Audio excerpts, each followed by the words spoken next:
Boa noite, você vai ver no Brasil TV de hoje. A polícia entra na Vila Cruzeiro, na zona norte do Rio, para combater o roubo de cargas. Lívia Torres. Marcelo, a operação deixou 8 mortos. Daqui a pouco eu volto com os detalhes aqui no Brasil TV. Outra operação no Rio destrói prédios irregulares da milícia. Luana Alves. Marcelo, a ação da Prefeitura, Polícia Civil e Ministério Público derrubou 7 construções da milícia aqui na zona oeste do Rio de Janeiro. Daqui a pouco eu volto com os detalhes. A Justiça do Paraná condena mais de 60 pessoas por envolvimento no esquema de contrabando de anabolizantes. Amanda Sanches. Oi, Marcelo. A quadrilha tinha integrantes em vários estados e movimentava 3 bilhões de reais por ano em mercadorias. Daqui a pouco eu volto com todos os detalhes aqui no Brasil TV. A estiagem afeta a agricultura em Mato Grosso do Sul e no Rio Grande do Sul. José Pereira e Fabiana Lemos.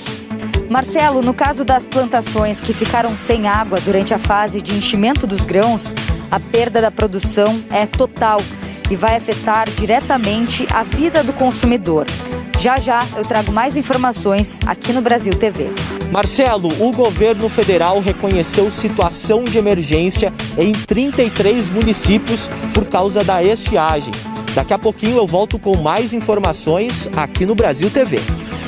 A prévia do PIB, medida pelo Banco Central, indica que a economia brasileira cresceu no ano passado. André Coelho. Marcelo, o Banco Central está estimando aí que o crescimento da economia em 2021 ficou em 4,5%, mas esse resultado ainda precisa ser confirmado mais para frente pelo IBGE. Daqui a pouco os detalhes aqui no Brasil TV. Hoje é sexta-feira, 11 de fevereiro, e o Brasil TV já está no ar.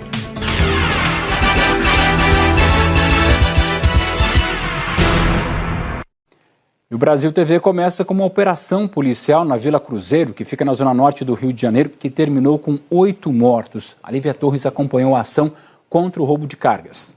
Oi, Marcelo. A operação no Complexo da Penha, na zona norte do Rio, deixou 8 mortos. Um homem foi preso em flagrante com uma pistola e a polícia também apreendeu outras armas e drogas. O objetivo era cumprir mandados de prisão contra uma quadrilha de roubo de cargas do Complexo da Penha, que atua na região metropolitana do Rio. Segundo a PM, quando as forças de segurança entraram na Vila Cruzeiro, começou um intenso tiroteio.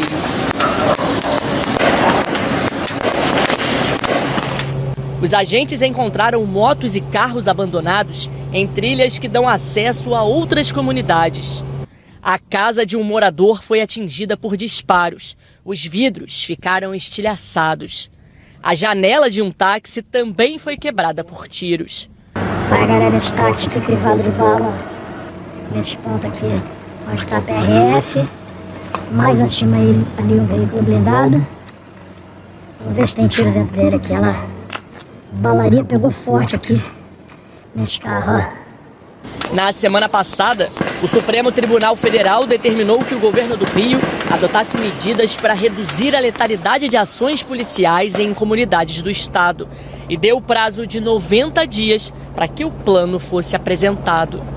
Marcelo, volto com você. Também no Rio, outra operação demoliu prédios irregulares construídos pela milícia. Luana Alves. Oi, Marcelo. 7 construções da milícia que atua aqui na zona oeste do Rio de Janeiro, no bairro do Anil, foram derrubadas na manhã de hoje. Segundo as investigações, os criminosos lucravam milhões vendendo esses imóveis que eram anunciados até em postes de rua e também pela internet, sendo oferecidos com longas e baixas prestações. As autoridades alertam para o perigo de facilidades como essa. Além da Prefeitura do Rio, a ação teve apoio do Ministério Público. As investigações são da Polícia Civil. Ninguém foi preso. Luana Alves para Brasil TV. A Polícia Federal fez uma operação em Rondônia para combater fraudes no INSS. Quem acompanhou essa operação foi o Fábio Diniz. Oi, Marcelo. A operação da Polícia Federal contra fraudes em benefícios do INSS em Rondônia foi concentrada no município de Mirante da Serra, região central do estado. A Polícia Federal cumpriu mandado de busca e apreensão em uma residência onde foram apreendidos cartões, relógios, máquinas de cartão, dinheiro e cheques. Os alvos da Operação Belvedere receberam benefícios previdenciários de forma indevida. A Justiça Federal determinou ainda o bloqueio de bens dos investigados. Marcelo. A Justiça do Paraná condenou 65 pessoas por envolvimento no esquema de contrabando de anabolizantes. Amanda Sanches. Olá, Marcelo. Desde 2013, a Polícia Federal deflagrou várias operações que resultaram em 57 ações penais, envolvendo mais de 80 réus. Os trabalhos foram então concluídos este ano pela Justiça Federal aqui de Paranavaí, no noroeste do Paraná, e a Justiça determinou a condenação de 65 pessoas. O grupo conduzia aeronaves carregadas com os produtos do Paraguai até pistas clandestinas aqui no Brasil e depois a carga era transportada por caminhões. A organização movimentava cerca de 3 bilhões de reais em mercadorias contrabandeadas por ano. Estão entre os condenados pela Justiça Federal aqui de Paranavaí, um agente da Polícia Federal de São Paulo, policiais da Polícia Civil também de São Paulo e líderes de 4 organizações criminosas. Marcelo Cosme, é com você. A Justiça mandou soltar um empresário suspeito de estuprar uma jovem, Paula Dalck. Oi, Marcelo. A decisão foi da Justiça de Santa Catarina, que concedeu um habeas corpus para que Ayrton Cascavel fosse liberado ainda hoje. Ele estava preso no comando de policiamento aqui da capital, depois de ter sido transferido da penitenciária agrícola do estado. A defesa do empresário alegou que ele sofre de hepatite B e tem nível superior em direito e não poderia ficar na penitenciária. Cascavel tem 57 anos e é suspeito de estuprar uma jovem de 18 anos em Joinville, Santa Catarina. Ayrton Cascavel foi preso aqui em Boa Vista na última terça-feira por policiais catarinenses. As investigações sobre o caso continuam. Ele ganhou projeção nacional depois de ser ouvido na CPI da Covid em Brasília. O empresário foi apontado como número 2 do Ministério da Saúde, na gestão do então ministro Eduardo Pazuello. O empresário também é réu em um outro processo por suspeita de estuprar uma criança da própria família. Volto com você, Marcelo. A polícia capixaba expulsou um delegado suspeito de cobrar propina para soltar presos. Roger Santana. Olá, Marcelo. Aqui no Espírito Santo, um delegado da Polícia Civil foi expulso da corporação, acusado de forjar a prisão em flagrante de 2 pessoas e depois pedir uma propina de R$2.000 para soltá-las. O caso foi em 2005, aqui mesmo, em Vitória. Mas só no ano passado saiu a condenação. No final de janeiro foi publicado no Diário Oficial a perda das funções públicas de Eliseu Assis de Oliveira. A Polícia Civil informou que o ex-delegado já havia respondido a um processo interno e que a condenação por improbidade administrativa o levou à demissão. Disse ainda que ele está afastado das funções há cerca de 9 anos. Nós tentamos contato com o advogado e com o ex-delegado, mas não tivemos resposta. Marcelo Cosme, volto com você. Em Goiânia, um pedreiro morreu no desabamento de um galpão em obras. Ludmila Rodrigues. O corpo de Augusto Gonçalves de Oliveira Neto, de 56 anos, foi velado numa igreja evangélica em Goiânia. Parentes e amigos estavam inconformados com a morte. Augusto era pedreiro e morreu enquanto trabalhava na reforma de uma loja de imóveis quando o galpão desabou. Os bombeiros e o SAMU encontraram a vítima embaixo dos escombros. As equipes tentaram por mais de 1 hora reanimar o pedreiro, que estava com parada cardíaca, mas não resistiu. A polícia técnico-científica examinou o local do desabamento. O laudo que vai definir a causa do desmoronamento ainda não tem data para ficar pronto. O Conselho Regional de Engenharia afirmou que a obra, que começou no mês passado, não tinha um responsável técnico, ou seja, um engenheiro que supervisionasse a estrutura. Marcelo Cosme. Um médico morreu depois de cair de um prédio em chamas em Salvador. Felipe Oliveira.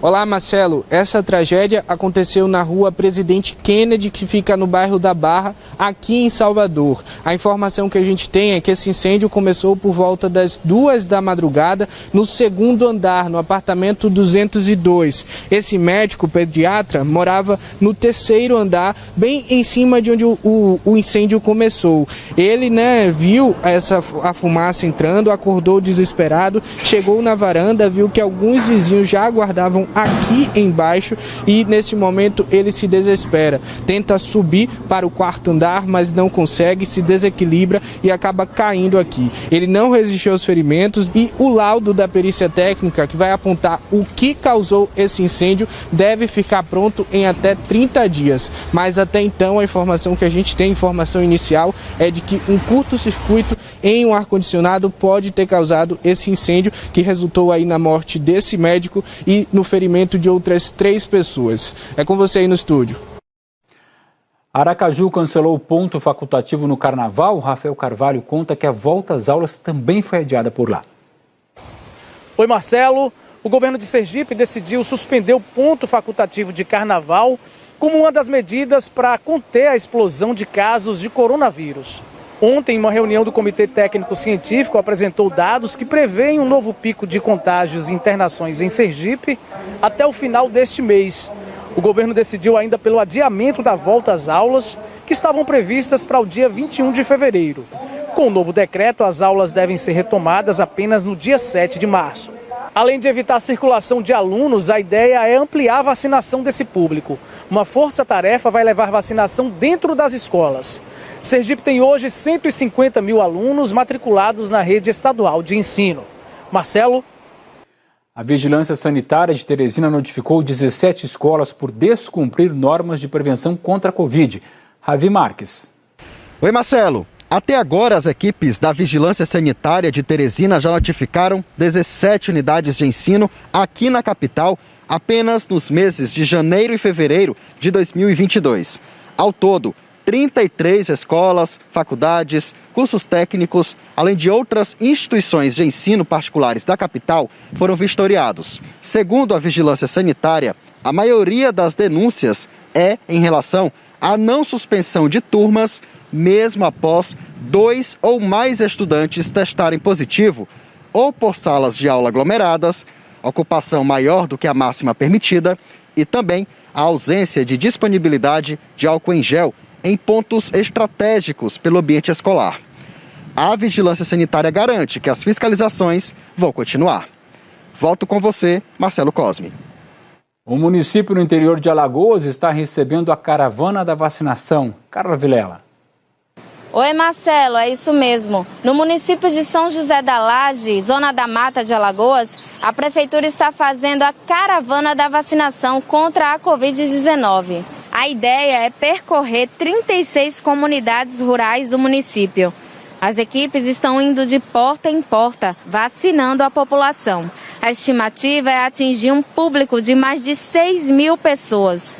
São José da Laje também conta com o Corujão da Vacina, que funciona até às 10 da noite. Segundo o secretário de Saúde do município, essas medidas estão melhorando o índice de vacinação. Antes eram vacinadas entre 50 e 60 pessoas por dia. Hoje esse número aumentou para cerca de 180 pessoas vacinadas diariamente. Marcelo. Em Ponta Porã, no Mato Grosso do Sul, a taxa de imunização de crianças contra a Covid está baixa. Por isso, hoje teve um mutirão por lá, como mostra o Martim Andrada. Oi, Cosme, tudo bem? Olha, aqui na região de fronteira, aqui em Ponta Porã, apenas 30% das crianças de 5 a 11 anos se vacinaram. Por isso, então, que a prefeitura resolveu fazer hoje um dia D de vacinação exclusiva para esse público-alvo. Reservou aqui parte do centro de convenções da cidade para imunização. Trouxe super-heróis, teve pipoca, algodão doce, música justamente aí para atrair a criançada. O que preocupa a prefeitura é que na segunda-feira começam as aulas na rede municipal de ensino. Então, quanto mais criança vacinada, mais aí elas ficam protegidas, né? E a escola também, professores, pais, alunos. E aqui a gente também tem uma outra peculiaridade, justamente por ser uma região de fronteira. É apenas uma rua divide Brasil e Paraguai aqui. E no Paraguai a cobertura vacinal não passa de 45%. Portanto, aí existe essa preocupação. Portanto, hoje a vacinação das crianças foi das 8 às 6 horas da tarde, viu, Cosme? Eu volto com você aí. Veja a seguir os 100 anos da Semana de Arte Moderna de São Paulo. A gente volta já já.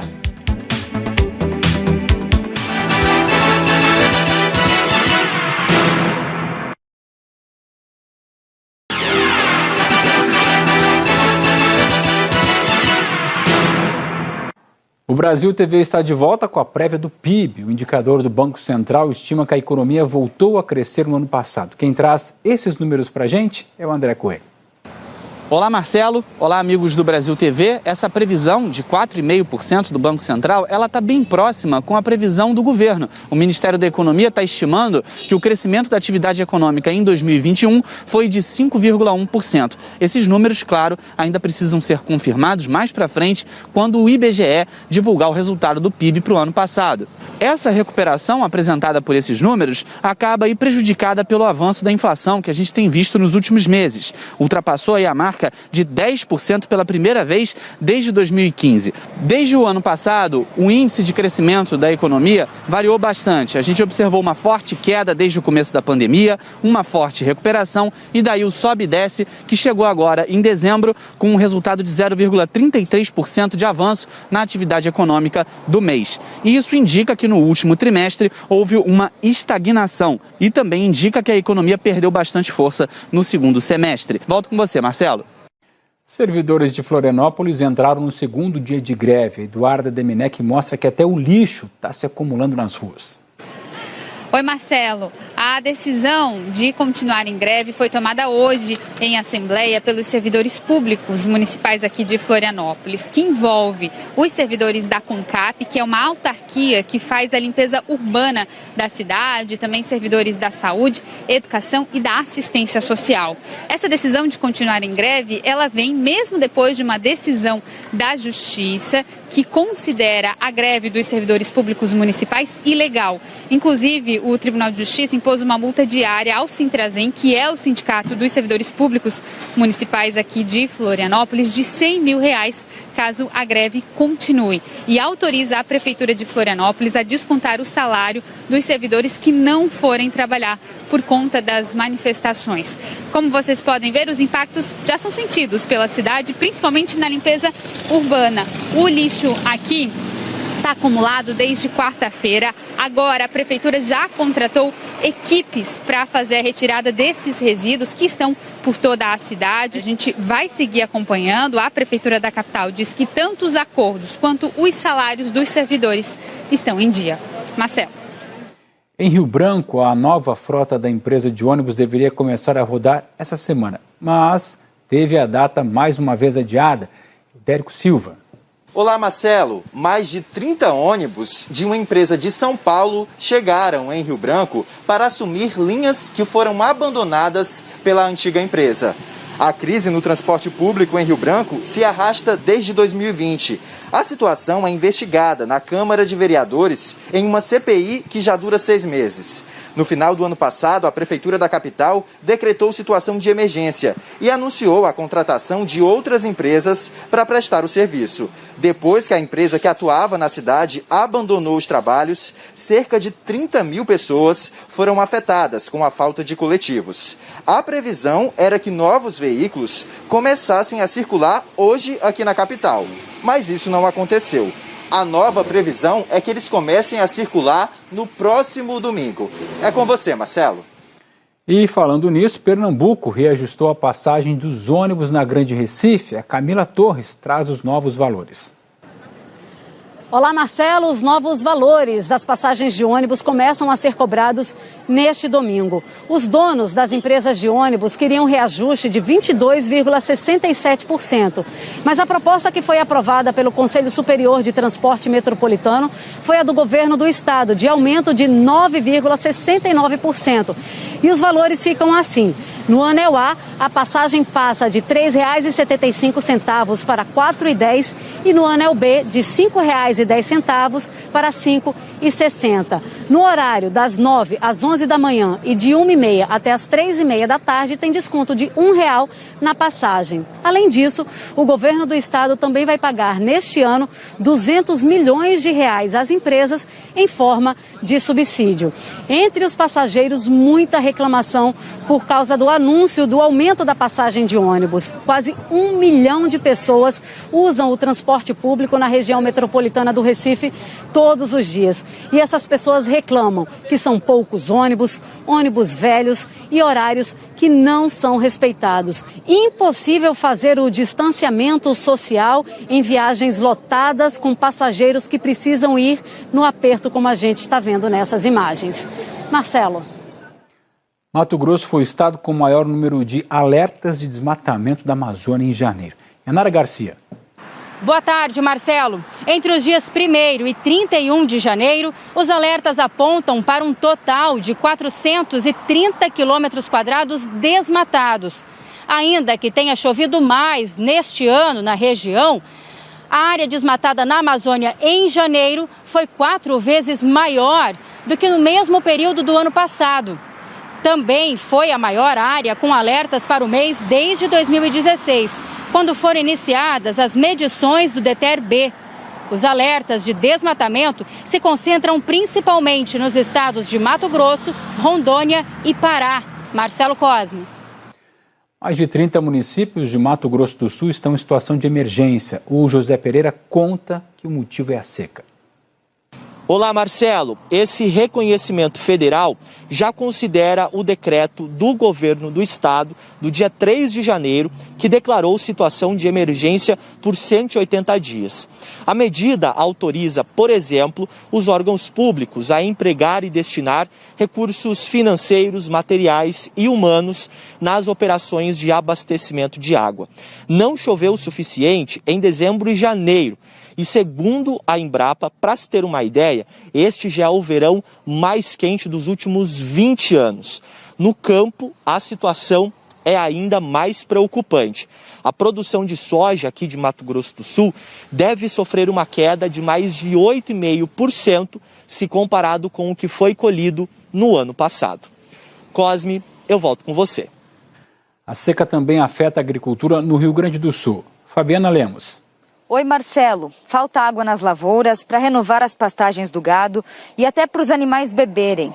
Aqui, o calor intenso mudou a cor do campo. Para alimentar as vacas, os produtores estão gastando mais com suplementos para o gado, o que não impediu que a produção de leite diminuísse em 20%. O produtor trabalha mais, investe mais e o retorno financeiro mal dá para manter o campo e os animais. Com lavouras de soja, que é uma das principais culturas do Rio Grande do Sul, 82.400 produtores já registraram perdas. Nas plantações mais estragadas, faltou chuva na fase de enchimento dos grãos, que é a fase mais importante e precisa de água.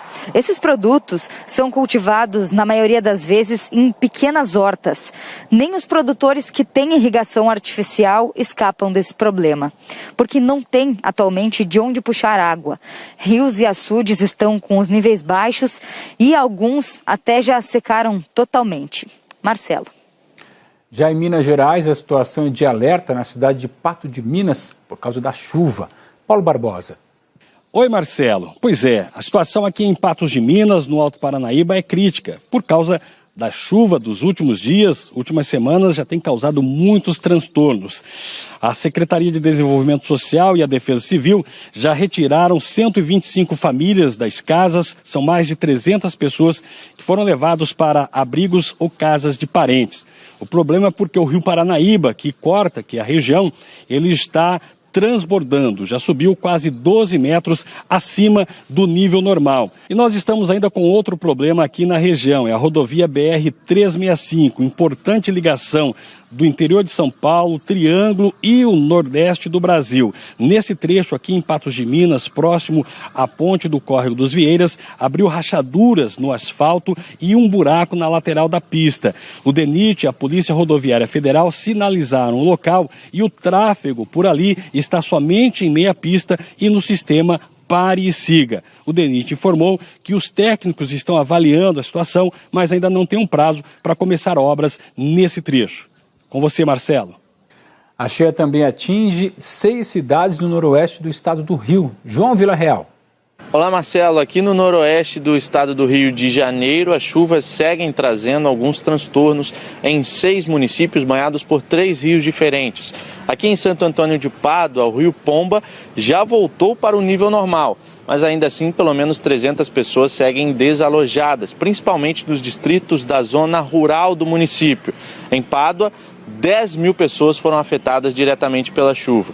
Em Laje do Muriaé, 900 pessoas foram atingidas. Pelo menos 450 ficaram desalojadas após as fortes chuvas dos últimos dias e o transbordamento do rio Muriaé no município. O rio Muriaé também transbordou em Itaperuna e as ruas que ficam às margens do rio também ficaram completamente alagadas e interditadas. Marcelo, volto com você. Para encerrar, a gente te conta que São Paulo montou uma programação especial para celebrar os 100 anos da Semana de Arte Moderna. Victor Ferreira é quem tem os detalhes. Oi, Marcelo. Semana de celebrar o centenário da Semana de Arte Moderna de 1922. Aqui em São Paulo, quem estiver passando pela cidade ou os paulistanos vão poder comemorar e visitar obras dos artistas modernistas aqui no Museu de Arte de São Paulo, na Pinacoteca do Estado de São Paulo. E há uma intensa programação de exposições, palestras, concertos em todo o Estado de São Paulo. O governo criou o programa Modernismo Hoje, investiu 50 milhões de reais para que 270 atividades acontecessem. Olha, essa obra aqui é O Lavrador de Café, do Portinari, um dos ícones do modernismo brasileiro. E as exposições que vão acontecer incluem a exposição imersiva e interativa Portinari para Todos, no Miss Experience, que vai de 5 de março a 10 de julho. Vai ter também a exposição Arte Sacra dos Modernistas, no Museu de Arte Sacra de São Paulo. A exposição Modernismo, Destaques do Acervo, na Pinacoteca. Já está acontecendo. A exposição O Ateliê de Brecheret, no Museu Catavento, aqui em São Paulo, estreou ontem e deve ir até o final de março. E a exposição Pilares, de 1922, no Memorial América Latina. Essa estreia no dia 13, que é quando a Semana de Arte Moderna completa 100 anos, porque esse evento foi do dia 13 a 17 de fevereiro de 1922. E eu encerro aqui, olha, mostrando uma obra da Tarsila do Amaral, que é, sem dúvida, a principal artista do movimento modernista brasileiro. Marcelo. Boa noite para você e um ótimo fim de semana.